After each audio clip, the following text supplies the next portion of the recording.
All right. So yeah, the Plymouth plantation, the ones that we know as the Pilgrims. So this is an important concept to understand. Right here.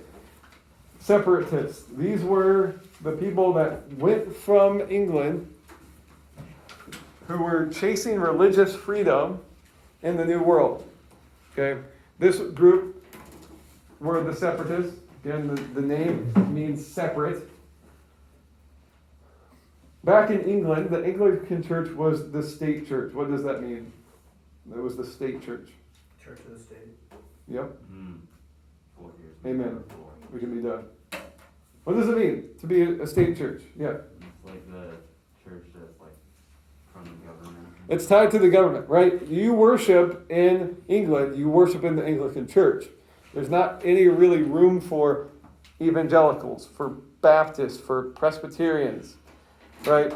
Your money that you are paying taxes are going to the Anglican Church, right? And so when we come to the United States, we have this big issue of separation of church and state.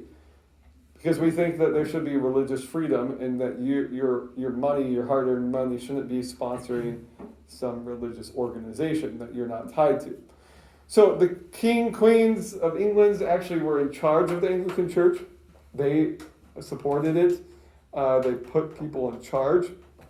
So unlike the Roman Catholic Church, you adhered to the kings, right, instead of the Pope. That's what the different structure is, right? The leader of the Anglican Church at the very top wasn't a priest. It was the king or queen. So you can maybe put yourself in that position where that would be a very frustrating. Anyone in here an Anglican? Okay? If you were forced to now pay taxes to an Anglican church, that would be most likely upsetting.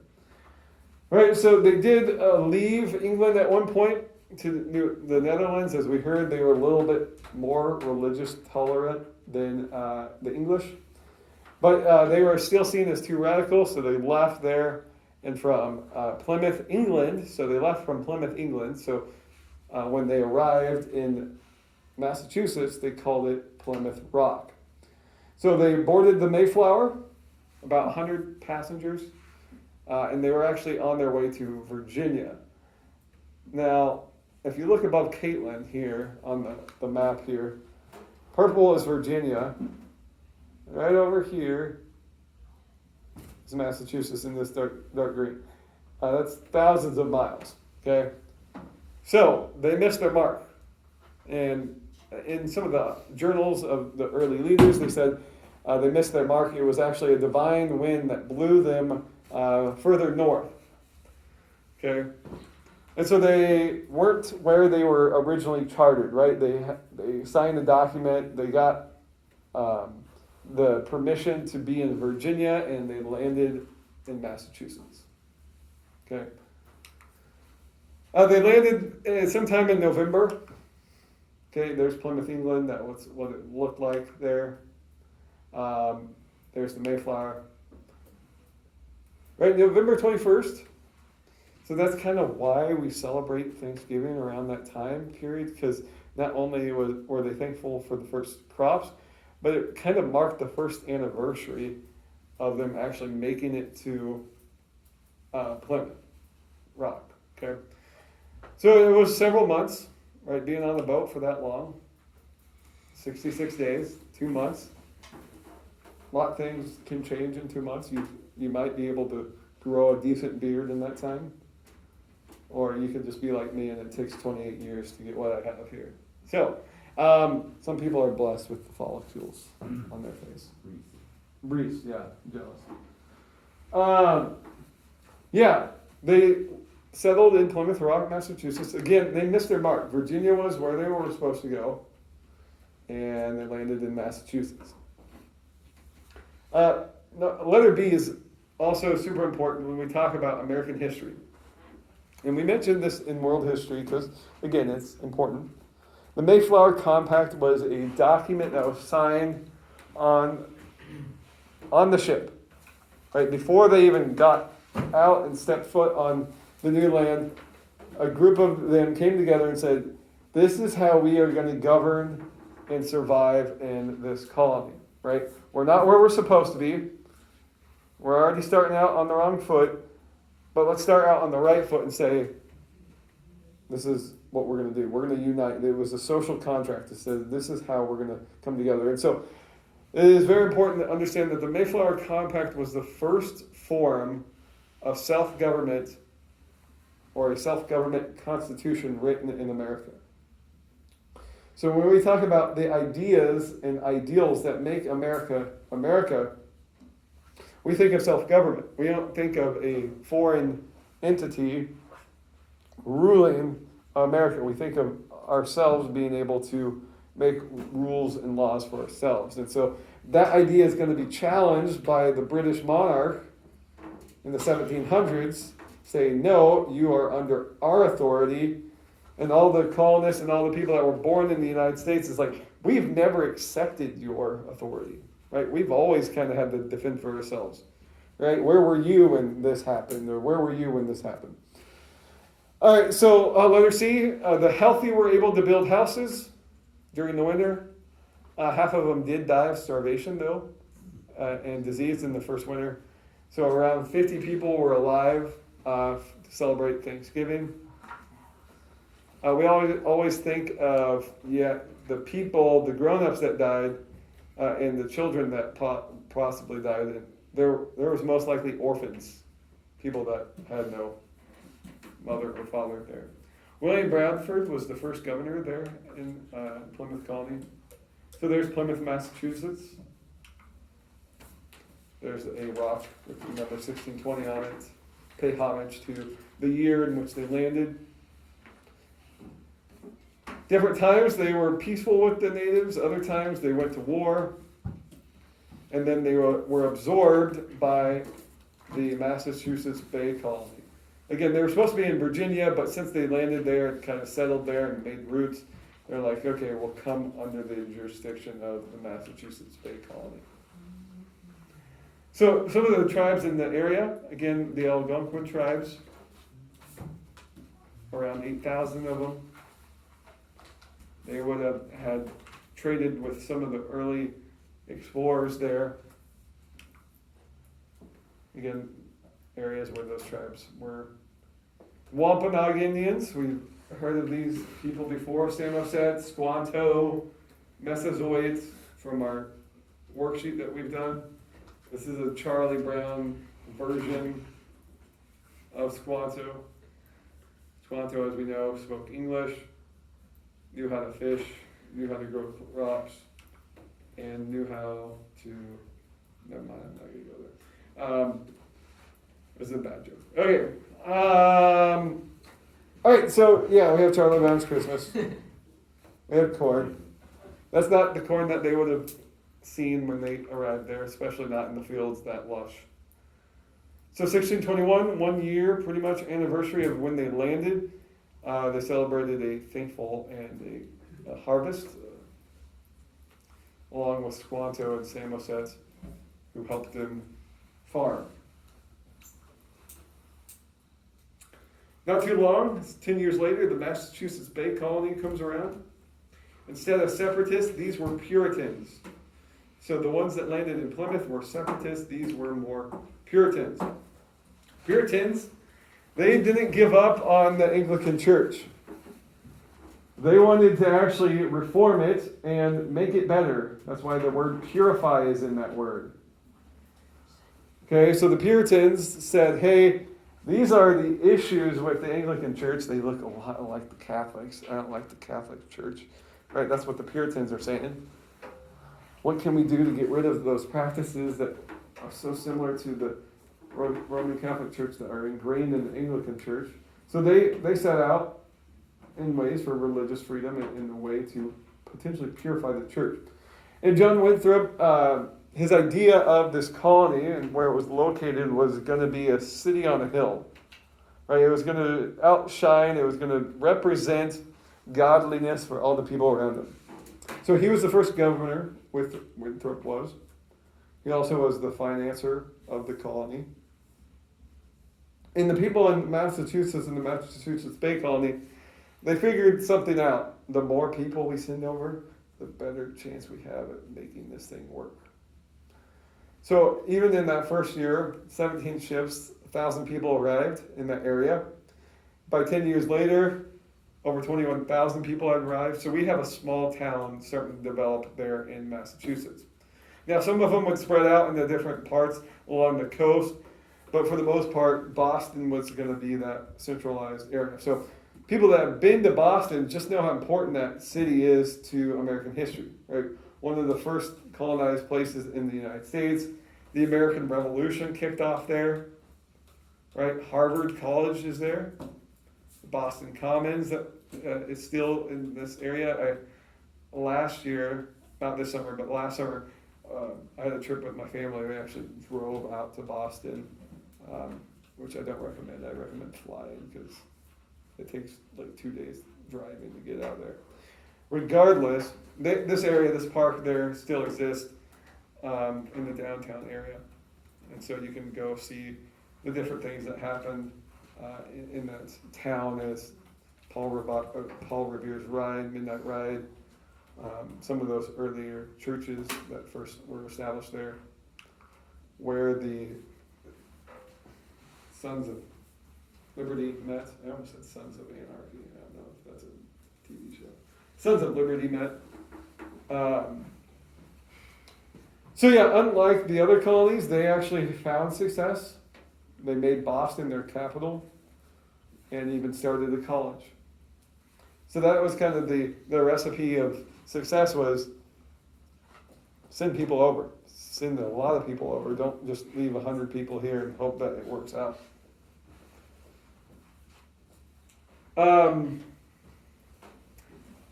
Unlike some of the other colonies, these were a little bit more closed off. They weren't as accepting of other beliefs, even Christian beliefs. They were pretty strict in terms of what we think of today in terms of what you can and cannot do as a Christian and your freedom as a Christian. No dancing, right? Very conservative. Card playing. Anyone play cards on a regular basis or have family night? What games do you play? Poker. Just no card games. Card games, poker. Anyone know how to play pitch? That game is confusing. Is there another name No, for it? yeah. What? Is there another name for it? I don't think so. There's different ways to play it, but essentially you have aces are your highest card. They're also worth a point. Kings, queens are not worth a point, but they would take any other hand. And then you have a jack. Then you have an off jack. Anyway, you just play with a partner, and you try to get 10 points is how I play. It's 10-point pitch. But again, they outlawed card playing, outlawed drinking alcohol, and they hated on Christmas trees. Posed wedding rings, because it could be an idol. And even opposed mission work with the natives. So Boston Latin School later transformed into Harvard College. They had the first library. The guy that donated over 400 books actually gets the name Harvard after it, because it was Boston School first. But a guy donated a bunch of books, and then they said, okay, we can honor you. We'll change it to Harvard. Harvard actually was a school to train ministers by 1640. Now we know it as one of the Ivy League schools, originally called Cambridge. Again, but John Harper donated enough books to get him a spot in having a name after the university named after him. Other lifestyle practices is the people cut lumber for houses. If you've ever been to the East Coast, it would just feel like you're driving in a forest. It's so densely populated with trees. For me, when I went there a year ago, it's just so green. I just didn't think that existed on the East Coast. I knew there was a lot of people there, but almost everywhere you go there's trees here. Made soaps and candles, kept yarn and spin yarn, harvested crops. So there's some candles. Flew kites. I think there's a meme with this guy. Possibly. Played tag, ice skating, swimming, fishing, marbles, badminton, cards. Anyone a badminton fan in here? No. Thomas Hooker was one of the early leaders in the church there.